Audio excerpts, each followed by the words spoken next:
सफाई कशी राहते. आता काल मी एका घरात बसलो आणि हे महाराज लोक काय करतात, तुम्हाला गोष्टीत वळवतात. आता मला जे करायचं आहे ते मी केलं. आता जसं एखादा नोट असेल तर द्या मला. हे महाराज चमत्कार कसे करतात. काही कागदाचं एखादा नोट द्यायचा आहे. आणि काय वाटते साहेब, आणि खांडेकर साहेब तुमच्या हातात लक्ष्मी आहे. कारण मला मालूम आहे चॅनलच एबीपी तुमचा आहे बापा.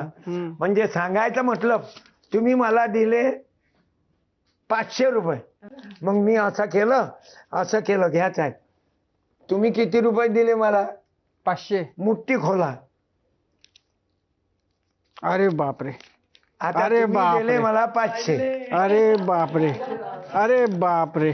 तुम एक पैसा दोगे, तुम 3 दोघे. हम 3 लाख दे. अजून देतो मी आता. नको आता मा खिशात तर पाहिजे. असे आणखीन काय काय चमत्कार करता तुम्ही? हा एक चमत्कार केला. असं भविष्य सांगतो. हा. तुमचं जसं चेना सांगा. काढून देता का? चेन काढून देता? चेन. सोन्याची चेन. अच्छा. हो माझ्याजवळ असली तर ते माझ्याजवळ पाहिजे ना. आता एक महाराज सोन्याची चेन काढेन, कोणाला दे काढून? वावरात जाणाऱ्याला दे काय? ज्याच्याकडे आहे त्यालाच देणार तो. ज्याच्याकडे भरपूर माल आहे त्यालाच देणार. ज्याच्याकडून चौपट माल निघते. अरे काय सांगाव साहेब, ये भी नकता वो भी नकता, सब नकतों का मेला. उसमें गया एक नाक वाला, वो भी बन गया उस गुरु का चेला.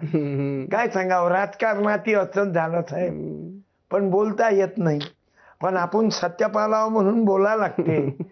इलाही खैर करे क्या बुरा दरबार है. महाराज, एक विचारायचं होतं की आपण असं म्हटलं जातं की स्त्रियांना सिक्स सेन्स असतो, वाईट नजर कळते, एखाद्या पुरुषाचे वाईट हेतू कळतो.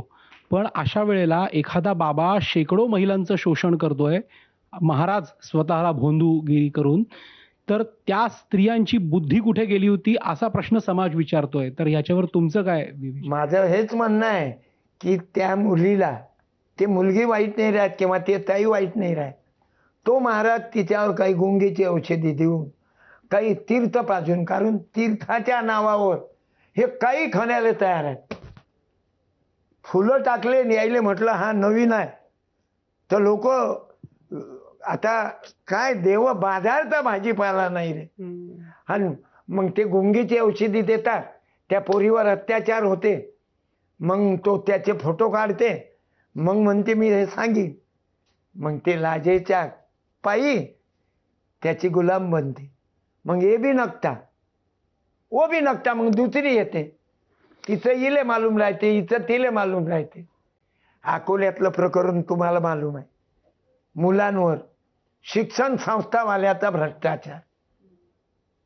आता काय सत्य बोलायला जाव, उद्या गांधी करायला टाइम नाही. महाराज, आपण म्हणतो की तरुण जर जागृत झाला या समाजातला तर तो बदल घडवून आणू शकतो. तुमचे जे सगळं जागृत करण्याचं कार्य सुरू आहे ते मुंबई, पुणे, नागपूर सारख्या शहरातल्या तरुणांना कसं जागृत करता येईल याच्यासाठी तुम्ही काय सुचवू शकाल? मी त्या तरुणांना हेच सांगत, कारण जरी काही काही तरुणात शहराती अंधश्रद्धा आहे बा. अरे डोळे मिटून भक्ती केल्यापेक्षा रस्त्याचे दगड उचला ना. सांगायचं म्हटलं, या तरुणाला जागवण्याकरता मी हाच संदेश देईन की या लोकाईले जागवण्याकरताच शिक्षण आहे. पण जे लोक सुशिक्षित असून चमत्कारी महाराजाच्या मागं लागतात, याईनं सुशिक्षित नाही, याईनं शिक्षणावर सू केली. कोणाला सुशिक्षित म्हणतात. म्हणून मी या तरुणाबद्दल एवढंच सांगू शकतो की स्वतःच्या बुद्धीचा वापर करावा, चिकित्सा करा, हे योग्य आहे का, आणि मग या अंधश्रद्धेत लागा. महाराज, महाराष्ट्राला एवढी थोर संतांची परंपरा लाभली, अनेकांनी प्रयत्न केले, भोंदूगिरीवर त्यांनी कडाडून प्रहार केला, तरी लोक हे खराससारख्या भोंदूबाबांच्या मागे लागतात.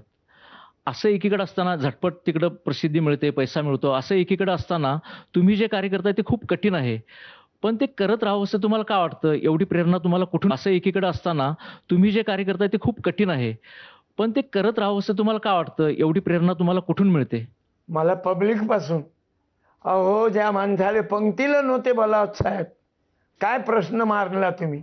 अहो ज्या माणसाचं घर पंक्तीला सुटे माल, मी रडत जाव एवढे गाणे चांगले म्हटले, मला कोणी 1 रुपया नाही दे, रडत जाव.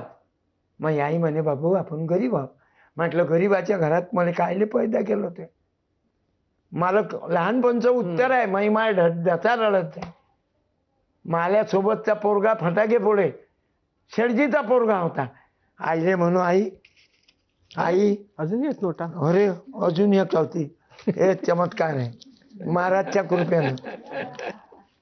बाबू सांगायचं मतलब, आईले म्हणू मला देणं 1 रुपया फटाका फोडायले 40-50 वर्षाच्या अगोदर.